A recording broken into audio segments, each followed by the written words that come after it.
बिस्मिल्लाहिर्रहमानिर्रहीम। आप देख रहे हैं सुभान अत्तारी पॉडकास्ट। आज हम बात करेंगे एक ऐसे अटल कानून की जो जिंदगी में हर इंसान के ऊपर इक्वली एप्लीकेबल है। No nation, no ethnic division, हर दौर के हर इंसान पर एक ऐसा अटल कानून है जिसके आगे इंसान को को डाउन करना पड़ता है, और अगर वो नहीं करेगा he will bear the Brunt of that, यानी उसको फिर उसका खुमियाजा भुगतना पड़ेगा। और वो कानून है जो बोगे वही काटोगे। What you will send will come back. What you will sow, you will reap.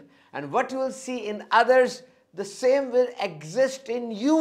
जो आप देंगे वही पलट कर आएगा, जो आप बोएंगे वही काटेंगे, और जो आप दूसरों के अंदर देखते हैं, जो आपकी परसेप्शन है, जिसको लॉ ऑफ अट्रैक्शन भी कहा जाता है, वही चीज आपके अंदर भी एग्जिस्ट करेगी। यानी अगर आप मायूसी देख रहे हैं, गमी देख रहे हैं, अनहैप्पीनेस देख रहे हैं, तो आपके ऊपर भी वो चीज तारी हो जाएगी। So whatever you will do will come back in unexpected ways. यानी जो कुछ आप कर रहे हैं वो चीज पलट कर आएगी, लेकिन किस अंदाज से आएगी इस बारे में कुछ कंफर्म नहीं कहा जा सकता। बड़ी मशहूर कहानी है जनाब। कहते कि एक जगह पर एक फैक्ट्री के अंदर एक बंदा काम कर रहा था, और वो काम करते करते गलती से एक ब्लास्ट फ्रीजर के अंदर बंद हो गया। अब वो बहुत बड़ा फ्रीजर होता है, उसके अंदर वो बंदा बंद हो गया, और कुछ इंतजाम ऐसा था कि बाहर बात पहुंचाई नहीं जा सकती थी, और दरवाजा बाहर से ही खुलना था। बहुत देर तक अंदर वो बंद रहा। उसको अपनी जीने की कोई उम्मीद नजर नहीं आ रही थी, क्योंकि उस फैक्ट्री में छुट्टी हो चुकी थी और लोग घरों को वापस चले गए थे, और दर्जा हरारत इतना ठंडा था, इतना सर्द था कि सुबह तक बचे रहने की उम्मीद भी कोई नहीं थी। अचानक क्या हुआ कि दरवाजा खुला, और जब उसने देखा तो दरवाजे पर उस फैक्ट्री का गार्ड खड़ा था जिसने वो दरवाजा खोला था, और वो बंदा बाहर आ गया। हैरानी से पूछने लगा गार्ड से कि तुम्हें कैसे पता चला कि मैं यहाँ बंद हूँ? मेरी तरफ से तो कोई ह्यू एंड क्राई, कोई शोर होगा भी नहीं था, कोई चीख भी नहीं थी, ना मैंने राब्ता किया। गार्ड कहने लगा दर हकीकत मसला ये है कि तुम जब भी वापस जाते थे तुम मुझे सलाम करके जाते थे, जबकि बाकी ढेरों ढेर जो वर्कर्स बाहर निकल रहे होते थे उनमें ये आदत नहीं थी। आज मैंने गौर किया कि सारे का सारा जमघट्टा, सारी भीड़ तो चली गई, लेकिन वो सलाम करने वाला नहीं गुजरा। मुझे ख्याल आया कि मैं अंदर जाके देखूं, और फिर अचानक क्लिक हुआ कि हो सकता है कि आप इस मुसीबत में, इस तकलीफ में ना फंसे हो, और वही हुआ। मैंने दरवाजा खोला, आप अंदर थे। So whatever you will do will come back in unexpected way. उसका सलाम करना उसको बचा गया, और वहां पर एक रिकॉल हुआ कि सलाम करने वाला नहीं आया। तो जनाब, अगर आप फूल चाहते हैं तो आपको फूल ही बोने पड़ेंगे, वो फूल उगेंगे, और उस फूल से फिर आप फायदा उठा सकते हैं। इस बात का तो हमें बहुत शौक होता है कि जो लोग डूब रहे हैं उनको बचाया जाए, लेकिन थोड़ा सा जाके ऊपर देखें कि वो लोग जो दरिया में गिर रहे हैं वो गिर क्यों रहे हैं, वो कौन सा पाथ है, कौन सा पैसेज है जिस वजह से वो दरिया में गिर रहे हैं। जब आपको उस जगह का पता चल जाएगा, हो सकता है आप जगह ही बंद कर दें, वो दरिया में गिरे ही ना, और आपको बचाने की जहमत ही ना करनी पड़े। तो जो बोगे वही काटोगे। Whatever you will sow you will reap.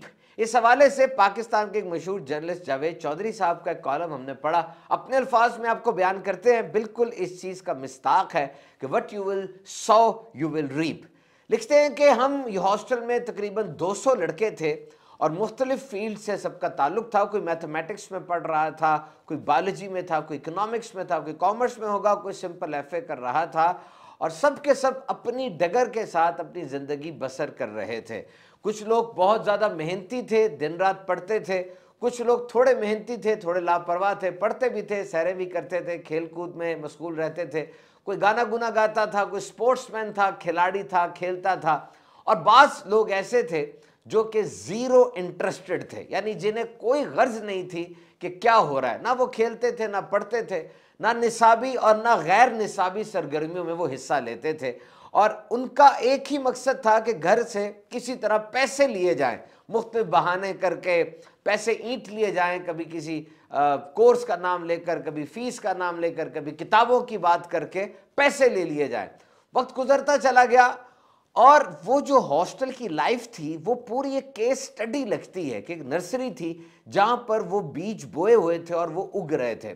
और वो लिखते हैं कि वाकई जिसने जो बीज बोया था सिर्फ वो पौधा नहीं काटा, बल्कि ओरिजिनल जब आप खेत में बीज बोते हैं तो आपको 1000 दाने काटने होते हैं, बहुत से डंठल लग जाते हैं, वो काटने होते हैं। तो उधर भी ऐसा ही हुआ कि जिसने जो बीज बोया था शायद हजारों बार उसकी फसल उसको काटनी पड़ी। और ये हमें भी ध्यान रखना चाहिए कि जो काम हम कर रहे हैं, जो यादें हम दुनिया में छोड़ रहे हैं, वो एलिमिनेट, एवेपोरेट, एरेडिकेट नहीं हो जाती, बल्कि वहां पर मौजूद रहती हैं। थोड़ी जिंदगी गुजारने के बाद पीछे मुड़ के जब हम देखते हैं, हमें वो चीजें नजर आती हैं और हमें वो सहनी पड़ती हैं, हमें उनको बर्दाश्त करना पड़ता है। तो वो हॉस्टल भी एक नर्सरी थी जहां मुख्तलिफ बीज बो दिए गए थे और अब वहां पर पनीरियां और अब वो दरख्त उग रहे थे। और दरख्त कैसे उगे? जो बायोलॉजी पढ़ रहे थे उनमें से कोई डॉक्टर बन गया, डी फार्मेसी में चला गया, वेटरनरियन बन गया, डेंटिस्ट बन गया। जो मैथमेटिक्स पढ़ रहा था वो कंप्यूटर्स में चला गया होगा, इंजीनियरिंग में चला गया होगा। कॉमर्स वाला आगे बढ़ के सीए, सीसीए करने लग गया। और जो सिंपल एफए वाले थे उनमें से कोई वकील बन गया, कोई मुकाबले का इम्तिहान दे गया। जो जुगाड़ लगाने वाले थे बाहर चले गए, बड़े ताजिर बन गए। और वो जो जीरो इंटरेस्टेड थे, यानी जिन्होंने बिल्कुल तालीम पे तवज्जो नहीं दी, वो भी बड़े हुए, लेकिन उनमें से कोई मुजरिम बन गया, किसी की जिंदगी नाकाम थी। और कुछ ऐसे भी थे जिनकी फैमिली जो थी टूट गई, खानदान टूट गए और वो जवानी के अंदर उनको बीमारियां लग गई, वो कोई सही जगह पहुंच नहीं पाए। मुसन्निफ लिखते हैं कि जब उन्होंने एमए किया तो उनको इस बात का इदराक हुआ कि इस दुनिया में रहने के लिए कानून है और वो है मेहनत। You must work hard if you want to achieve something. So he started working hard. लेकिन जब मेहनत शुरू की तो पता चला कि मेहनत बगैर टेक्निक के फायदा नहीं देगी। मेहनत किस समत में करनी है, किस अंदाज में करनी है, पहले ये सीखना होगा। और टेक्निक कैसे पता चलेगी? लर्निंग से। लर्निंग के 3 दर्जे। सबसे पहले आपको बात का पता चलता है, टॉकिंग होती है। और नंबर 2, जो चीज आपको चाहिए वो आपको मिलती है। कहां से? असातिज़ा से, किताबों से, मुआशरे से, एडिटोरियल से, पॉडकास्ट से। तो सबसे पहले क्या चीज है? टॉकिंग। नंबर 2, जो चीज आपको चाहिए वो चीज आपको मिलती है। और नंबर 3, जो चीज आपको मिली अब उसके ऊपर आप अमल करते हैं, आप बाकायदा उसको प्रैक्टिकल फॉर्म में लेकर आते हैं। And this is the phase of training. This training is most important in this whole hierarchy. यहां यह बात बड़ी क्लियर हुई कि लर्निंग जो है वो मेहनत से पहले इंतहाई जरूरी है। Without training you are nothing. एक गधा वो सिर्फ मेहनत करके अच्छा और मेहनती गधा तो बन सकता है, लेकिन अगर उससे घोड़ा बनना है तो उसको घोड़ा बनने के लिए ट्रेनिंग लेनी होगी। गाड़ी के अंदर ड्राइविंग सीट पर ड्राइवर बैठा है, पीछे सेठ साहब बैठे हैं, दोनों में ट्रेनिंग का ही तो फर्क है। एक कुत्ता आवारा फिर रहा है गलियों में और एक कुत्ते को पालतू बना के घर में रखा हुआ है, दोनों में ट्रेनिंग का फर्क है। So training is most important. तो मुसन्निफ ने फिर बाकायदा ट्रेनिंग लेना शुरू की और वो लिखते हैं कि उन्होंने ऑडिटोरियल्स पढ़े।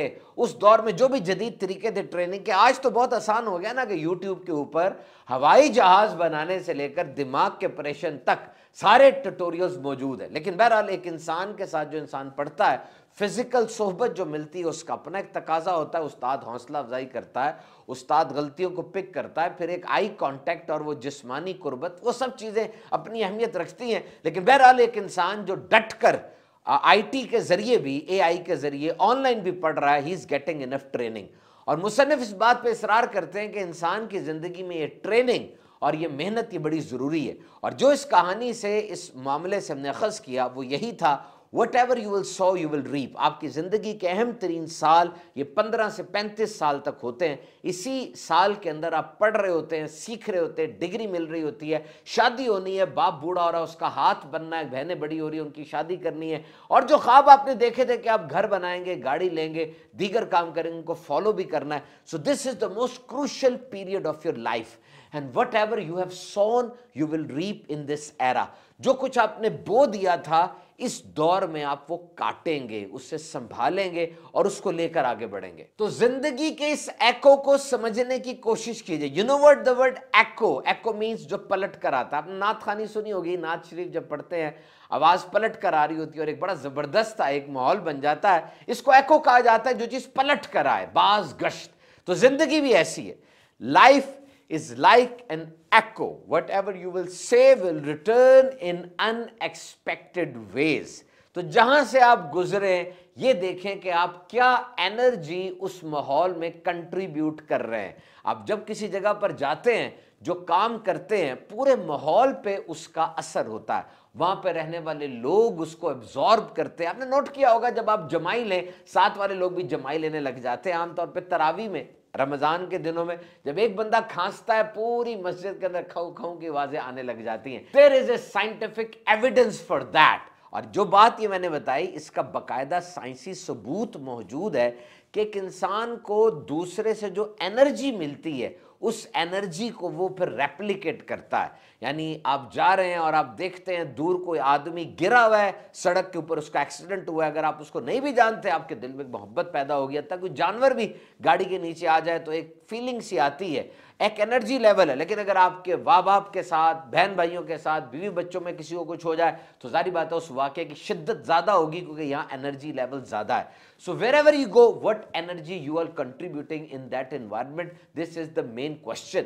जब आप किसी जगह पर जाते हैं, क्या एनर्जी, क्या कंट्रीब्यूशन आपकी तरफ से उस माहौल में होता है, ये सवाल अहम तरीन है जिसको आपने देखना है। Wherever you go, you are contributing। आप लाजमी वहां पर कुछ कंट्रीब्यूशन दे रहे होते हैं और उस कंट्रीब्यूशन के ऊपर आपने नजर रखनी है, वही चीज पलट कर आएगी। याद रखें, जैसे एक उस्ताद है, वो अपने जमाना तालिबुल इल्मी में उसने जो पढ़ा और आज वो उस्ताद बन गया, और उस्ताद बन के वो जो सिखा रहा है बच्चों को, वो ये देखे वो अपने बच्चों को क्या सिखा रहा है। उस्ताद के लिए सदका जारिया के जितने मौके हैं शायद ही किसी और के लिए हो। वो हजारों बच्चे जो उसके पास से पढ़ के जा रहे हैं, उसने जो बीज उनके दिमाग में बो दिए, अब वही फसलें उगेंगी और वो उसको वापस मिलेंगे। ऑब्वियसली जिस सब्जेक्ट को आप पढ़ा रहे हैं, ये जरूरी तो नहीं पूरा घंटा आप वही सब्जेक्ट पढ़ाते रहिए, मुमकिन भी नहीं होता। कोई नई चीज सीख कर आए, बच्चों को प्रैक्टिकल नमाज का तरीका बताएं, दीगर जरूरियात दीन की तालीम दें, ताकि वो रेगुलर कोर्स ऑफ स्टडीज के साथ बाद में एक अच्छे मुसलमान भी बन सके। तालीम देना तो आपकी जिम्मेदारी है, तरबियत करना ये अव्वलीन जिम्मेदारी है, जो कि आज के एजुकेशन सिस्टम में हमें कमी नजर आती है। बड़ा एक सच्चा वाकया है, किसी ने लिखा, वो कहता मैं बाजार से गुजर रहा था, काफी बच्चे खड़े हुए थे, मैं उन बच्चों के पास से गुजरा, मैंने ऊंची आवाज से कहा अस्सलामु अलैकुम व रहमतुल्लाहि व बरकातुहू। बच्चे डर गए, परेशान हो गए, एक दो ने वालेकुम अस्सलाम कह दिया। अब अगला दिन आया, तब मैं वहां से गुजरा, मैंने बच्चों से कहा अस्सलामु अलैकुम व रहमतुल्लाहि व बरकातुहू। आज बच्चों का डर कदरे कम था और बच्चों ने सलाम का जवाब दिया, कई मुस्कुराए। कई दिन गुजर गए, एक दिन जब मैं करीब आया तो नए कुछ बच्चे खड़े थे, पुराने बच्चों ने नए बच्चों से कहा देखना अभी ये अंकल सलाम करेंगे। और जब मैंने सलाम किया, सारे बच्चे हंसे और उन्होंने सलाम का जवाब दिया। और कुछ दिनों के बाद मैंने क्या नोट किया कि जब मैं वहां से गुजरा, मेरे सलाम करने से पहले उन बच्चों ने सलाम कर दिया। और फिर कुछ दिनों के बाद मैंने देखा वो सिर्फ मुझे नहीं बल्कि दीगर बच्चों को भी, दीगर लोगों को भी जो गुजर रहे थे उनको भी सलाम कर रहे थे। अब ये एक पनीरी बो दी गई। कहता है मुझे ये सब कुछ बहुत अच्छा लगा and I was amazed and I was happy that I have done something good and now I'm seeing the results। अब मुझे रिजल्ट भी नजर आ रहे हैं। और फिर उसके बाद वक्त पर लगा के उड़ता चला गया, उम्र ज्यादा हो गई। एक दफा मैं कहीं से गुजरा तो कुछ नौजवान बैठे थे, मेरे गुजरते ही उनमें से किसी ने मुझे अस्सलामु अलैकुम व रहमतुल्लाह कहा। मैंने सलाम का जवाब दिया और बच्चे की तारीफ की, उस नौजवान की तारीफ की और कहा बड़ी अच्छी बात है कि आपने सलाम में पहल की। वो कहता, हंस के कहता है जनाब मैं जब छोटा था आप हमारे पास से गुजरा करते थे और आप हमें सलाम करते थे, मैंने आज अपनी ये आदत बना ली है और मैं हर गुजरने वाले को बिलखुसूस बच्चों को जरूर सलाम करता हूं कि आपने जो बूटा लगाया था उसका दरख्त बन चुका है और आज उसके फल सामने आ रहे हैं। तो देखा आपने नाजरीन, YouTube के नाजरीन, कितना अच्छा होता है कि हम अपनी ज़िंदगी में कोई अच्छा काम कर जाएं ताकि आने वाले उस काम से फ़ायदा उठाते चले जाएं। आप देख रहे हैं हमारा YouTube channel Soban Attari official. हमारा एक और YouTube चैनल है सोबान अत्तारी स्पीचेस, उसमें हमारे मुकम्मल बयानात होते हैं और भी उसमें बहुत सी चीज़ें होती हैं अल्हम्दुलिल्लाह, उसको भी सब्सक्राइब कीजिए। अल्लाह ताला आपका हामी नासिर हो। इंशाअल्लाह अगले बुध को फिर आएंगे आपके पास एक नए पॉडकास्ट के साथ।